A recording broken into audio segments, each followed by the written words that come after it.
তোমরা কেমন আছো? তোমরা সবাই নিশ্চয়ই ভালো আছো। আমার প্রচণ্ড শরীর খারাপ, প্রচণ্ড শরীর খারাপ। মানে কথা তো বলতেই পারছি না, প্রচণ্ড গলা ব্যথা। আর প্রচণ্ড মনে হচ্ছে প্রেশারটা বেড়েছে। এত প্রেশার বেড়েছে, ঠান্ডা লেগেছে তো ওই জন্য প্রেশারটা বেড়েছে। আর মাথার ওই যে পেছন সাইডটা প্রচণ্ড টিস টিস টিস টিস করছে। আসলে আমি খুব গাফিলতি করি সব কিছুতেই, মানে প্রেশার ট্যাবলেটটা না কন্টিনিউ করি না, তো ওই জন্য আর কি সবাই আমাকে বলবে, আমি জানি। একদম সত্যি আমার ওই যে ভিডিওটা পরশুদিন, মনে হয় পরশুদিনের যে ভিডিওটা করার আমার কোনো ইচ্ছে ছিল না, যদি না আমার সন্তানকে সে টানতো। ঠিক আছে, সন্তানকে টেনে টেনে রীতিমতো সন্তানের সঙ্গে মায়ে, মানে যে একটা ভালো সম্পর্ক, পবিত্র পবিত্র সম্পর্ক, আমরা মা হয়েছি, আমরা নিজেও হচ্ছে সন্তান একটা মায়ের। তাহলে আমার মা বাবা কিন্তু আমাকে এই পৃথিবীর আলো দেখিয়েছে। আমরা যদি না থাকি তাহলে কিন্তু আমরা সন্তানদেরকে মানে পেদাও করতে পারবো না, মানে জন্ম দিতে পারবো না, আর পৃথিবীর আলো দেখাতে পারবো না। সেই একটা পবিত্র সম্পর্ককে রীতিমতো খারাপ করছে। আচ্ছা তোমরাই বলো, তোমরা এখানে অনেকেই ভিডিও করো, তোমাদের সবাইকে উদ্দেশ্য করে বলছি, সবাইকে, যারা ব্লগার আছো তাদেরকেও, আর যারা ক্রিয়েটার আছো তাদেরকেও একটা কথা বলি, তোমরা নিশ্চয়ই এখানে কন্ট্রোভার্সি করো, ঠিক আছে? কোনো দিন কোনো সন্তানের সঙ্গে তার মাকে শুইয়ে দিয়েছো? এই যে যেমনি হচ্ছে সন্দীপের মাকে এবং সন্দীপের বাবাকে অনেক ধরনের কথা বলে, সন্দীপকে সন্দীপের মায়ের সঙ্গে শুইয়ে দেয়। এই যে সন্তানের সঙ্গে মায়ের একটা কানেকশন, তাই না? তাদের তাদের মানে তাকে আমরা 10 মাস পেটে ধরে রীতিমতো মানুষ করছি, কষ্ট করে জন্ম দিচ্ছি, কত রক্তক্ষরণ হচ্ছে, কত হচ্ছে, কেউ বেডেই মারা যায়। এই একটা জিনিস সত্যি একটা আলাদা রকম একটা অনুভূতি, সত্যি একটা আলাদা রকম অনুভূতি। তারপরে এই যে জন্ম নিচ্ছে, তারপর যে মানুষ করা, এই যে কত বড় টাফ, কত বড় মানে একটা কি বলবো, এই যে মানুষ করতে হয় না, কত বড় একটা পরীক্ষার মধ্যে দিয়ে আমাদের মতো মারা যায়, সেটা একমাত্র আমি জানি সত্যি। যাই হোক, এটা নিয়ে বারবার করে খোঁচা দিচ্ছে আমার দেওরকে নিয়ে। ভাই দেওরকে নিয়ে বলছে, আমার দেওর যেহেতু আমার দেওর, আমার ভাই নয়, মানে আমার বরের ভাই, আমার নয়, এটাই ভুল ধারণা যে ওটাও আমার ভাই, ওটাও আমার দেওর, মানে বরের ভাই মানে আমার ভাই। কি বলছে না, তো বলছে আমার দেওরের এবং আমার বরের ওই দুটো নিয়ে নিয়ে নাকি আমার মুখটা এত বড় হয়ে গেছে। তারপরে কি বলছে, আমার যৌনাঙ্গ নিয়ে তার খুব প্রবলেম, বলছে ওর কি, ওর ছেঁদার এত বড় ফুটো, হ্যাঁ ওর ছেঁদার এত বড় ফুটো। তোমরা ভাবো এই যে ওর ভাষাগুলো, এইগুলো মানে সেক্সুয়াল ভাষা না, এগুলো সেক্সুয়াল হ্যারাসমেন্ট করছে না, করছে তো। তা আমি একটা কথা বলি, ও কি করে বলে ওর ভিউয়ার্সদের, শোনো, অকারণে কিন্তু কারোর কোনোদিনও চ্যানেলে রিপোর্ট পড়ে না, রিপোর্ট করবেও না। তুমি যতক্ষণ না তুমি সেক্সুয়াল কন্টেন্ট দিচ্ছ, সেক্সুয়াল কথা বলছো, হ্যারাসমেন্টের কোনো কথা বলছো, ততক্ষণ পর্যন্ত, ঠিক আছে? আসলে গবেট তো, মূর্খ গবেট, কোনো কিছু জানতো না, অ্যাডসেন্স কথাটার অর্থই জানতো না, ঠিক আছে? অ্যাডসেন্স কাকে বলে, আসলে এগুলো জানবে কি করে, তো গবেট, তাই না? তাই গবেট আমাকে জিজ্ঞাসা করতো সবসময় কেন ইয়েলো ডলার এসছে, টাইটেল সবসময় ভুলভাল লিখতো। কোনোদিনও দেখো না থাম্বনেল বানাতে জানে না, থাম্বনেলটা বানাতে জানে না, নিজের ছবিটাই দেয়, কিন্তু যে সেখানে যে লিখালিখি কিচ্ছু পারে না। এ হচ্ছে গবেট, অশিক্ষিত গবেট একটা। নিজের সন্তানদেরকে রীতিমতো মানুষ করতে পারেনি, রীতিমতো নিজের সন্তানদেরকে মানুষ করতে পারেনি। আজকে না হলে সোশ্যাল মিডিয়াতে এসে দুটো সন্তান আছে, একজন বেশ কাজকর্ম করে, বিদেশে চাকরি করে, বিদেশে খোলাখুলি চাকরি, হ্যাঁ বিশাল বড় টাকার, মোটা অঙ্কের টাকা পায়, এবং সোশ্যাল অ্যাপে, এই যে অনেক অন্যান্য অ্যাপে কিন্তু ও কাজ করে, এতগুলো অ্যাপে কাজ করে, প্রায় 5-10টা অ্যাপে ও কাজ করে, ওর মেয়েও কাজ করে। তাহলে কেন সোশ্যাল মিডিয়ায় এসে, মানে ইউটিউবে এসে কেন ওকে ভিক্ষাবৃত্তি করতে হচ্ছে, একটু বলতে পারো? কেন ওকে ভিক্ষাবৃত্তি করতে হচ্ছে? কেননা ওর এখন আপাতত দোতলা আছে, দোতলাটা মানে 3তলা বাড়ি অনেকে বলে, ঠিকই বলেছো 3তলায় বাড়ি, কিন্তু ওটা দোতলায় বলতে হবে, কেননা ওই যে দোতলা বাড়ি আছে একদম চিকচাক মার্বেল বসানো, পুরো ফিটফাট, তার সঙ্গে 2টো নকরানি আছে, মানে কর্মচারী, একজন ঘর টর মুছে পুরো বাড়ি ক্লিন করে, আর একজন আছে রান্না বান্না করে, ঠিক আছে? এরা কিন্তু করে, আর প্রত্যেক বছর কিন্তু তার বাড়িতে রং ঢং একদম পরিষ্কার করে রং ঢং হয়। তাহলে এত টাকার মালিক কি করে এখানে ভিক্ষাবৃত্তি করছে, কি করে ডিজিটাল ভিখারিপানা করছে, কি করে করতে পারে? তার তো অনেক আছে। আজকে ওর বরের, ওর হাজবেন্ডের রোগ হয়েছে, আমাকে বলো লোকের কি টাকা সস্তা? লোকের কি টাকা সস্তা? ওর হাজবেন্ডের নাকি রোগ হয়েছে, তা রোগটা করলো কে? ওর জন্যই তো হয়েছে। রাত দিন মদ খায়, রাত দিন বেচারা মদ খায়। যার বউ হোটেলে অন্য জনার সঙ্গে রাত কাটায়, তার হাজবেন্ড মদ খাবে না আর কি খাবে? তার হাজবেন্ড মদ খাবে না আর কি খাবে? রীতিমতো একটা জিনিস সবসময় ভাববে, একটা জিনিস সবসময় চিন্তা ভাবনা করবে যে স্বামীরা এমনি এমনি কি আর এইসব মদ্যপান করে এসে গালাগালি করে? এমনি এমনি করে না। তার বইয়ের নেচার খারাপ না হলে কোনোদিনে এরকম গালাগালি করতেও না, তাই না? তো সেই রকম ও কিন্তু রীতিমতো প্রতিদিন এই যে বলছে না ইঙ্কি ইঙ্কি ইঙ্কি ইঙ্কি ইঙ্কি ইঙ্কি ইঙ্কি ইঙ্কি ইঙ্কি ইঙ্কি ইঙ্কি মানে বলে, প্রতিদিন ওর ইঙ্কি ইঙ্কি করে নাম জপ করে। এটা ভুল ধারণা, এটা ভুল ধারণা। যার প্রতিদিন ঘরের মধ্যে প্রতিদিন কিলো কিলি গুতাগুতি, ও লোকের হচ্ছে গুতাগুতি, গুতোরে গুতো বলে না, তো নিজের গুতো খেয়েই ও হচ্ছে সারাদিন মান কাটে। এক হচ্ছে সকাল থেকে রীতিমতো দুপুর পর্যন্ত, দুপুরবেলা পর্যন্ত একদম ঠিক থাকে এর হাজবেন্ড মাতালটা, একদম এইটুকুনো থাকে ঠিকঠাক। তারপর ও সন্ধ্যের পর থেকে একদম ওকে দেখতে পারে না, ওকে দেখতে পারে না। ওর ওই কথাগুলো মনে পড়ে যায় যেগুলো নগরে আর কি হচ্ছে ধরা পড়েছিল হোটেলে, ওই কথাগুলো ওর মনে পড়ে যায়, ঠিক আছে? ওই কথাগুলো মনে পড়ে যায়, আর ওই কথাগুলো বারবার করে ওর মনে পড়ে বলে বারবার করে ও একটা কথাই বলে, বেরো বাড়ি থেকে, যেখান থেকে উঠে এসেছিলি সেখানে যা, মানে পতিতালয়ের কথা বলে। যেখানে থেকে এসেছি, আমি তো ভদ্রভাবে বললাম কথাটা, এটা অভদ্রভাবে বলে। এবং আনকি পানকি যত শান্তি মানকি যত আছে তো যাই হোক, যত আছে এইগুলো নিয়ে দিনের পর দিন ওকে কিন্তু এটা নিয়ে বলতে থাকে। আর ও রীতিমতো ঘর থেকে ওর মাকে গালাগালি দেয়। ওর নিজের শাশুড়ি মাকে যদি গালাগালি দিতে পারে, তাহলে এটা তো কমন, কারোর বাচ্চার সঙ্গে মায়ের মানে জড়িয়ে দেওয়া, তাই না? এটা তো কমন বিষয়, এটা তো জাস্ট কমন, ঠিক আছে? তো এর কাছে না বাবা মা, এই যে বাবা মাকে তুলে গালাগালি দিয়েছে আমার বাবা মাকে, তোরা কি পিচাসের সন্তান নাকি রে? এই যে পিচাস শব্দটা কিন্তু মুখে নিয়ে আসাও পাপ, ঠিক আছে? এই পিচাস শব্দটা কিন্তু খারাপ। তাই এ কতটা ভাবো, মানে কতটা মেন্টালিটি রাখে, ঠিক আছে? এই যে শব্দটা কিন্তু নিয়ে আসা পাপ, তাও নিয়ে আসছে। এইরকম ধরো তার ঘরের মধ্যে রীতিমতো তার মেয়ের সঙ্গে এরকম দ্বন্দ্ব লেগে থাকে। আরে তোর মেয়েকে তোর নাগর এত ভালোবাসে কেন? একটু বলতে পারবি? তোর মেয়েকে তোর নাগর এত ভালোবাসে কেন? কিসের জন্য? কি কি এমন হচ্ছে ভালোবাসা যে তোর মেয়েকে ভালোবাসে? বল না, সত্যি তোর নেচার কোনোদিনও যাবে না। আর তোর মেয়েকে ভালোবাসে কেন একটু বলবি তো? আর তোর মেয়ে তোকে এত হিংসে করে কেন একটু বল? তোর মেয়ে তোকে তো ভালোবাসবে, কেন হিংসে করে? হ্যাঁ, কেন হিংসে করে? কেন তোর পুজোতে মন বসে না? কেন? আসলে পুজোতে মন বসবে কি করে?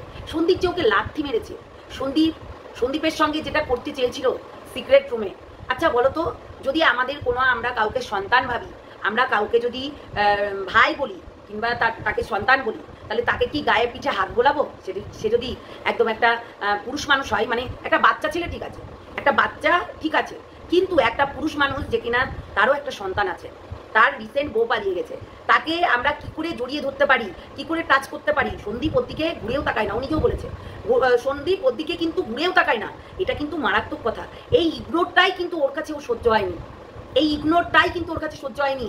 সন্দীপ ওর দিকে একদম ঘুরে তাকায় না, একদম চোখ গুলিয়েও তাকায় না, মানে চোখ তুলেও তাকাতো না, কিন্তু ও গায়ে গতরে যেখানে সেখানে শুধু টাচ করে করে বেড়াতো। কেন? কিসের জন্য? ও তো একটা পুরুষ মানুষ, ওরও তো বিরক্ত বোধ হতে পারে যে আমাকে কেন একটা মহিলা, সে কিনা আমার কোনো রক্তের সম্পর্ক না কিংবা কোনো হচ্ছে আমার রিলেটিভ না, যে আমার এসে বারবার করে টাচ করবে, হ্যাঁ, গাড়ির মধ্যে গা ঢলানির মতন, ঢলানি মাসির মতন রীতিমতো গায়ের ওপরে ঢলে ঢলে পড়বে। এইগুলো আবার কেমন? এইগুলো আবার কেমন? তো সেরকম মানে এটা কিন্তু বোঝা যাচ্ছে, ঠিক আছে? তার মানে সন্দীপ ইগনোর করেছে, তাও সন্দীপকে রীতিমতো জোর করতো যে কোনো জিনিসে। আমি বললাম না এ টুকটাক করে, সেই দিন একটা ভিডিওতে দেখবে ও প্রসাদ বলে মিষ্টি খাওয়াচ্ছে। মিষ্টি কখনো প্রসাদে দেয় নাকি? আমরা মুন্ডা দিতে দেখেছি, কিন্তু এরকম ওই কাঁচা মিষ্টি দেয়, কিন্তু এরকম মিষ্টিগুলো দেয় নাকি? দেয় না। 5 ফলে দেয়, 5 ফলে দেয়, হ্যাঁ 5 ফল, সরি 5 রকম মিষ্টি যখন লাগে তখন দেয়, কিন্তু এমনি আদার্স টাইম কেউ দেয় না এরকম মিষ্টি, খুব কম দেখা যায়। আমরা ওই সন্দেশটাই দিই, মানে সন্দেশ বলো আর মুন্ডা বলো এরকম দিই, কাঁচা মিষ্টি যাকে বলে। তো ওই মিষ্টি 4-5টা কিন্তু পরে নিয়ে গেছিলো, পরে নিয়ে গিয়ে ওকে কিন্তু খাইয়েছে। এই সন্দীপকে খাইয়ে ওকে অনেক কিছু করার চেষ্টা করেছিল, কিন্তু পারেনি। আরে তুই কেন সিক্রেট রুমে, কেন তুই শুতে চেয়েছিলি একটু বল দেখিনি? মানে তোর তো ও নিজের ভাই না, তাহলে কেন ওর সঙ্গে শুতে চেয়েছিলি? কিসের জন্য? দেখো মার্কেটে কিন্তু সিক্রেট রুমটা ওই এনেছিল, মার্কেটে অন্য কেউ নিয়ে আসেনি কিন্তু সিক্রেট রুম, ঠিক আছে? এখন দেখো ওর খুব জ্বালা হচ্ছে, বলছে ওপরে নিয়ে গিয়ে বসাবি, দেখ এইরকম মানুষগুলোকে নিয়ে যাবি, দেখেছিস কি কিস্তি মারে। ভাই তোর কিস্তিটা দেখ, ঠিক আছে? নিজের ছেঁদাতে আঙুল দিয়ে দেখতে হয় কতটা ছেঁদাতে ফুটো আছে, মানে কি বলে ছেঁদাতেই ফুটো বলছি, ফুটোটা কত বড় আছে, ঠিক আছে? নিজেরটাকে দেখতে হয়। তা আমি বলি কি, তুই কি কোনোদিন ভালো ছিলি নাকি? তোকে যে ঘরে ঢুকিয়েছে সন্দীপ, এটাই আমাদের কাছে খুব, কিন্তু আমাদের দেখ, আমাদের কোনো সেকেন্ড অপশন নেই। আমরা না বাইরে ঘরে রাখি না, আমরা না সত্যি কথা বলতে স্পষ্ট কথায় কষ্ট লাগে না, হ্যাঁ আমাদের স্পষ্ট কথা বলতে কষ্ট লাগে না, তাই আমরা কিন্তু একবারে মুখের ওপরে বলতে জানি। আর তুই ঘরে বাইরে রাখিস, না আছে জন্মের ঠিক, না আছে কর্মের ঠিক, ঘরে একটা বাইরে একটা, নিজে বুক বাজিয়ে বলিস। সন্দীপের সামনে তুই ওই লোকটার সঙ্গে লিপ্ত হয়েছিস, একদম খাটে লেপালেপি করছিলি, হ্যাঁ? তুই বল এটা কেমন জিনিস? তুই বল এই কথাটা, একটা লজ্জার বিষয় তো নাকি? না লজ্জা কিংবা বোধ কিছু নেই, দিন থাকতে নেই তোর। আসলে তুই বলছিস যে আমাদেরকে ওপরে দোতলার ওপরে সোফাতে নিয়ে গিয়ে বসাবে, তাতে তোর কি হচ্ছে? হিংসা হচ্ছে? হিংসা হচ্ছে? শোন, আমরা তোর মতন না যে ব্যাগ ঘাড়ে করে একদম গিয়ে সোফাতে বসে 10 হাত পেট বার করে দুমাক দুমাক দুমাক দুমাক দুমাক দুমাক দুমাক করে নাচবো, এটা আমাদের স্বভাব নেই, বুঝেছিস? লোকের বাড়িতে গিয়ে একদম ডেস্ক বক্স বাজিয়ে রীতিমতো নাচানাচি করছিলি, কি জঘন্য লাগছিল, পুরো বাইজি লাগছিল। তো বাইজি তো লাগবি, বাইজি তো লাগবি, কেননা বাইজির মতনই তো ব্যবহার করিস, বাইজির থেকে তো জন্ম, তাই না? বাইজির থেকেই তো তোর জন্ম, তুই তো নোংরা। তুই সন্দীপকেও সেটা করতে চাইছিলি, কিন্তু সন্দীপ একদম রাইট কথা বলেছিস, এটা সন্দীপ তোর দিকে ঘুরেও তাকায়নি, তোকে ইগনোর করেছে। তোকে রাখি, তোর হাতে যে রাখি পড়বে সেটাও করতে চাইনি। দেখ তোর হাতে যে রাখিটা পড়বে সেটাও করতে চাইনি। আমরা যেখানে দাঁড়াবো সেখানে স্যালুট হবে, আর তুই যেখানে যারা দাঁড়াবি সেখানে রেট হবে। কেন বলছি, কেন বললাম কথাটা? আসলে তুই একাধিক হোটেলে এই যে নিত্য নতুন ছেলেদেরকে নিয়ে ঘুরে বেড়াস, তুই একটাকে শো করে নিত্য নতুন ছেলেদেরকে নিয়ে ঘুরে বেড়াস, আর ওই মাতালটা তোকে বিনা পয়সায় পয়সা পেয়ে যাচ্ছে। তাই মাতালটা কোনোদিন চাইবে যে আমার ব্যবসা করা বউ, এখন আপাতত মাতালের তো কোনো ক্ষমতা নেই, আপাতত মাতালের আর কোনো ক্ষমতা নাই, তাই ব্যবসা করা বউকে কখনোই কোনোদিনও মাতালটা এখন কিছু বলবে না। আবার মাতালটাকে নিয়ে একটু বসিস তো লাইভে, নিয়ে বসবি, তুই ওকে প্রশ্ন করবি, হ্যাঁ গো আমি কি বলবি যে তুই কি হোটেলে যাস, এটা বলবি, বুঝলি? মাতালটাকে জিজ্ঞাসা করবি তো হোটেলে কার সঙ্গে যাস। কেন সেদিনকে ওই কমিউনিটি পোস্টটা দিয়েছিলি, ওই যে হোটেলের 2খানা না 3খানা লাইভ কেন প্রাইভেট করলি? লাইভগুলো ওপেন কর, লাইভগুলো ওপেন কর। পারবি না? না পারবি না তো সেটাই তো বলছি, ক্ষমতা তো নেই, লাইভগুলো ওপেন করে দে। তুই তোর হাজবেন্ডকে দেখাতো, এবং তোর হাজবেন্ড কতটা তোকে মধুর ভাষাতে কিভাবে আপ্যায়ন করছে একটু দেখা আমাদের সামনে অন লাইভে কর। কিন্তু আমাদের হাজবেন্ডগুলোকে বসিয়ে নিয়ে বসলে আগে নাম করবে সবসময়, এইটুকু মাথায় রাখিস। তাই তোর মেন্টালিটি তোর ধারণা, তোর মেন্টালিটি তোর ধারণা, তুই সেটা বলবি। কেননা তুই হোটেলে ঘুরে বেড়াস, তোর হচ্ছে মনে হয় সবাই হচ্ছে হোটেলে ঘুরে বেড়ায়, বাড়ির পরিবারের সবাই। কেননা তোর মায়ের কাস্টমার ছিল তোর হাজবেন্ড, তাই না? ওই মাতালটা ছিল তোর মায়ের কাস্টমার, যাকে তুই বিয়ে করেছিস একদম কচি অবস্থায়। ওই তো আমি একটা কথা বারবার করে বলি তোমাদেরকে, যে এ এতটাই ছোটতে নিজের কামটা বিশালভাবে উত্তেজনা, মানে শরীরের উত্তেজনাটা বিশালভাবে ওর ওভার, ঠিক আছে? না হলে এই বয়সে ও রাখতে পারে? তোমরাই বলো, এই বয়সে দিনে 5বার 4বার কে করতে পারে? কে করতে পারে এই বয়সে এসে?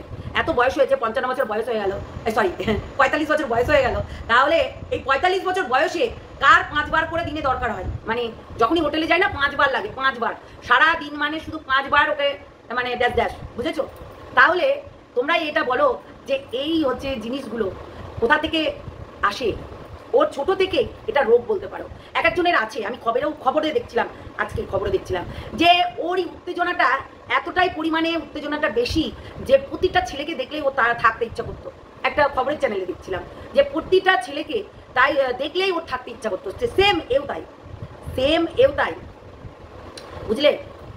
তাহলে ছোটবেলা থেকে যাদের উত্তেজনা বেশি, এটা কে বলেছে? ওই বলেছে আমার কাছে, যে আমার একটু খুব ইয়ে ছিল, জানিস তো, বলে না নিজের এর জন্যই কিন্তু আমি ফাঁদে পড়ে গেছি, জানিস তো। আমার অনেক কিছু মানে চিন্তা ভাবনা ছিল, কিন্তু করতে পারিনি। কিন্তু ওই যে বললাম আমার একটু একটু ইয়ে।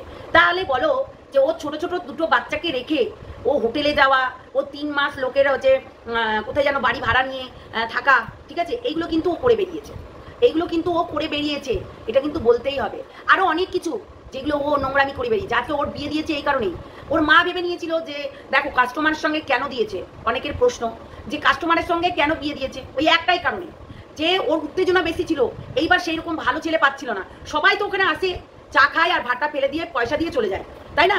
তো সেই রকম এই জন্যই কিন্তু ওর মা ওকে ওর কাস্টমারের সঙ্গেই দিয়ে দিয়েছিল। কেন এই কাস্টমারটা ছিল ওর মানে পার্মানেন্টলি নাকি কি একটা বলে, একদম কাস্টমার ছিল প্রতিদিন।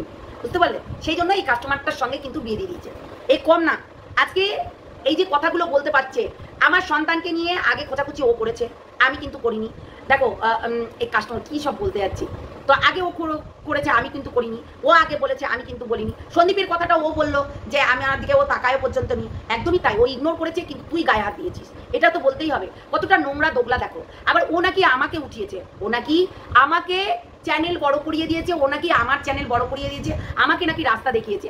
আমার যখন সাবস্ক্রাইবার ছিল 1300 না 1200 আমার ব্লগ চ্যানেলের, ধরিত্রীজ ব্লগ, এই চ্যানেলটার আমার হচ্ছে 1200 না কত ছিল, তখন কিন্তু ও আমাকে একটা ওই যে বন্ধু করে না, যেমন তোমাকে আমি সাবস্ক্রাইব করলাম আর তুমি আমাকে রিটার্ন ব্যাক করলে, এই জিনিসগুলো কিন্তু ও করতো, লোকের ঘরে ঘরে গিয়ে করতো। আর এবং তখন ও ব্যাঙ্গালোরে ওর ছেলের সঙ্গে ছেলের পরীক্ষার জন্য গেছিল, এবং ও আলাদা রুমে থাকতো, আর ওই লোকটার সঙ্গে ওই কালো পাঠার সঙ্গে কিন্তু ও থাকতো, ঠিক আছে? ও কিন্তু আলাদাভাবে থাকতো, আর ওই যে ওর ছেলেটা ও কিন্তু আলাদাভাবে থাকতো। এইবার এর সঙ্গে চীনা পরিচিত কেমন করে হলো? বনির মারফতে কিন্তু চীনা পরিচিত হলো, ঠিক আছে? বনির সঙ্গে আমার অনেকদিন আগেকার যোগাযোগ, আমি একটা আমরা লাইভ টাইপ করতাম, ও আসতো, তো তখন থেকে কিন্তু একটা যোগাযোগ হয়ে গেছিলো। তাহলে অনেক কিছু ব্যাপার যেগুলো তোমাদেরকে খুলে বললাম, আরও অনেক কিছু আছে যেগুলো বলবো আস্তে আস্তে, অবশ্যই আস্তে আস্তে শুনতে পাবে, কেননা কোনো জিনিস আধুরা রেখে লাভ নেই। তো এই একটা পরিচয়, তারপরে আমাদের একটা বন্ডিং তৈরি হয়, ভালো একটা সম্পর্ক তৈরি হয়। এইবার আমাকে ও যে ইউজ করছে আমি অতটা বুঝিনি, কেননা ও কোন জায়গা থেকে ব্লং করে না করে এগুলো কিন্তু আমি জানতাম না। পরে আমাকে বললো আজকে আমার জন্মবৃত্তান্ত বলবো। আমি বললাম কেন তুমি এটা করছো, তোমার জন্মবৃত্তান্ত বলার কিছু নেই এখানে, আবার বলার কি আছে? বলছে না অনেকেই বলছে আর ভাইরাল হচ্ছে, তাই আমি এখানে জন্মবৃত্তান্ত বলে আমি ভাইরাল হতে চাই। এমনকি আমি যে মানে ও বলছিল ওই হচ্ছে ডাস্টবিনটা বলছে যে ও নাকি পরকিয়া করে, সেটাও কিন্তু এখানে মানে ওর যে একটা লাভার আছে পরকিয়া করে, সেটাও কিন্তু এখানে বলবে, এবং এমনও অনেক কথা আছে যেগুলো ও বলবে। এইবার আমি কিন্তু অনেক কথা জিজ্ঞাসাও করেছিলাম যে তোমার এই যে মাতালটার সঙ্গে কি করে বিয়ে হলো, তখন বললো যে এটা আমার বাবার বন্ধু, মানে আমাদের বাড়িতে প্রায়ই মানে প্রতিদিনই প্রায় আসা যাওয়া করতো, তো তাই এর সঙ্গে আমার মানে সেরকম ভালো ছেলে পাচ্ছিল না বলে, এবার যেই জায়গা থেকে ও ব্লং করে সেই জায়গা থেকে তো পুরুষের উপদ্রব, তাই না? উপদ্রবটা বেশি, তাই জন্যে ও বলছে যে আমার তখন আমার বাবা মার মানে মনে হলো যে না এটা একটা বিশ্বাসযোগ্য ছেলে, এর হাতটা দেওয়াই যায়, এই কথাগুলো কিন্তু বলেছিল, ঠিক আছে? এবার আমি কেন জানতে পারলাম? নিশ্চয়ই এগুলো জানার জন্যই তো না বলেছিল, বলেই না তোমাদেরকে আমি জানাতে পারছি। অনেক কিছু বলেছে, অনেক কিছু। এই যে রীতিমতো ওর ঘরের যে মেয়ে আছে, যে 28 বছরের ধাড়িটা আছে, সেই ধাড়িটা রীতিমতো যে প্রতিদিন একে একদম নোংরা থেকে নোংরা কথা বলে, নোংরা থেকে নোংরা কথা বলে, মা বলে গণ্যই করে না, রীতিমতো চেঁচায় ভেবায়, রীতিমতো হচ্ছে মানে বিশালভাবে রীতিমতো উল্টা পাল্টা যা মুখে আসে তাই বলে। এইবার ওর যে এই কালো পাঠাটা এই যে ধাড়িটাকে এত ভালোবাসে কেন একটু বলো দেখিনি? সবাই জিজ্ঞাসা করবে, আমি এটা প্রশ্ন রেখে গেলাম, এত ভালোবাসে কেন? ওর কথাতে ওর হুমকিতে কেন হচ্ছে ও চমকিয়ে যায়? ও নিজেই বলছিল এত ভালোবাসে, একটা কথাও ফেলতে পারে না ওর, মানে গিফট দেয়, তাই তো? সেই জন্যই না, আরো অনেক কিছু আছে। হ্যাঁ, আজকে ও সন্দীপের বাড়ির কথা বলছে, এতই হিংসা লাগছে, আমরা কোনোদিন যাবো না রে, বুঝলি? তুই যা, আবারও গিয়ে সিক্রেট রুমে থাকার ব্যবস্থা নেই। এবং ওই যে সন্দীপের বাড়িটা তুই যে একটা কি বানাতে চাইছিলি, মানে হোটেল ভাড়া লাগছিল বলে সন্দীপের দোতলা ঘরটা তুই যে কি বানাতে চাইছিলি খাট বিছানা দিয়ে, সেটা আমরা বুঝতে পেরে গেছি, বুঝেছিস? খাট বিছানা কেন দিয়েছিলি? ওই জন্যই দিয়েছিলি তুই, এটুকু মনে রাখ, তাহলেই হবে। আর কিছু বলার আমার দরকার নেই, আর কিছু বলতেও চাই না তোকে, বুঝেছিস? তো এ কিন্তু দীর্ঘদিন ধরে সন্দীপের বাড়িতে খাট বিছানা আলমারি কেন দিচ্ছিল? ওই কারণেই আরো দিচ্ছিল যে ওই খাটে ও হচ্ছে মানে টাপাটাপ টাপাটাপ টাপাটাপ আওয়াজ করতে পারে, বুঝেছো? তাই না রে? আসলে সিক্রেট রুম কে নিয়ে এসেছিল? তুই তো নিয়ে এসেছিলি, বললামই তো, সমস্ত কিছু বেরিয়ে আসছে তোর মুখ থেকে, তোর কথাই বেরিয়ে আসছে, তোর মুখ থেকে তোর বাক্যগুলোই বেরিয়ে আসছে। দেখ, তোকে আমার ভিডিও তুলে তোকে বলতে হচ্ছে, কিন্তু তোর ভিডিও আমি আগে তুলিনি, দেখেছিস?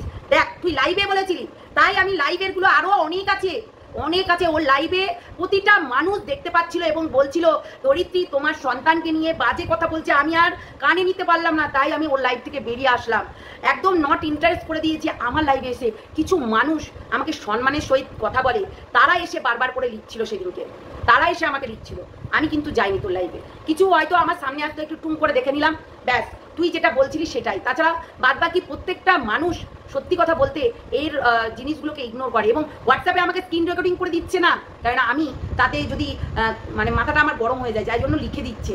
ধরিত্রী তোমার ছেলেকে নিয়ে বলেছে, ধরিত্রী তোমার দেওরকে নিয়ে বলেছে, ধরিত্রী তোমার বরকে নিয়ে বলেছে, ধরিত্রী তোমার বাবা মাকে নিয়ে বলেছে, বুঝলে? এইরকম। আর তুই আমাকে তুলবি, তুই আমাকে চ্যানেল বড় করে দিয়েছিস, তুই আমাকে তুলেছিস। আমি তো আগে থাকতে কিয়াকে বলেছি, আমার লাস্ট ভিডিও দেখে আসবে সবাই গিয়ে, ঠিক আছে? আমার যেটা কিনা 4 লাখ না 5 লাখ ভিউজ হয়েছিল কে মাসকে নিয়ে, উইদাউট গালাগালি, ঠিক আছে? উইদাউট গালাগালি, নো গালাগালি, ঠিক আছে? তখন আমি গালাগালি দিতাম না, এ আমাকে গালাগালি শিখিয়েছিল, এ আমাকে বলেছিল কি করে হচ্ছে ওই গালাগালি দিয়ে ভিডিও করতে হয়। নোংরামি করার জায়গা পাস না না দিয়ে এ অনেক কিছু বলেছে, অনেক কিছু আসবে তোমাদের সামনে, বলতে থাকবো। আমি চুপ কান্নেওয়ালা নই। আমি সত্যি এককালে ভালোবেসেছিলাম, সেই জায়গাটা দিয়েছিলাম, মায়ের জায়গা, দিদির জায়গা দিয়েছিলাম, কিন্তু এ সেই জায়গাটা ধরে রাখতে পারিনি। না হলে হোটেলে সহবাস করে আমাকে ফোন করে দেখায়, আমাকে নিজের চেহারাটা দেখায়, সিঁদুরে মোছা চেহারা, হ্যাঁ এইগুলো দেখায় না তো। তাহলে কারা দেখাবে? যারা নোংরা হবে তারাই দেখাবে। হোটেলে ওর হচ্ছে নাগর আমার সঙ্গে রীতিমতো কথা বলেছে, আবার বলছে বলিনি। কত রকম কথা, কত মিথ্যা কথা বলে, হ্যাঁ মানুষ কত মিথ্যা কথা বলে রে। সত্যি ওর কোনো বুদ্ধি নেই, বিবেচনা নেই, দিমাগে কাজ করে না, ইডিয়েট। তো যাই হোক, চলো সবাই ভালো থেকো, সুস্থ থেকো, সাবধানে থেকো। আজকে বেশি বকতে পারলাম না, অনেকটাই বকে নিলাম তাও। তো চলো টাটা।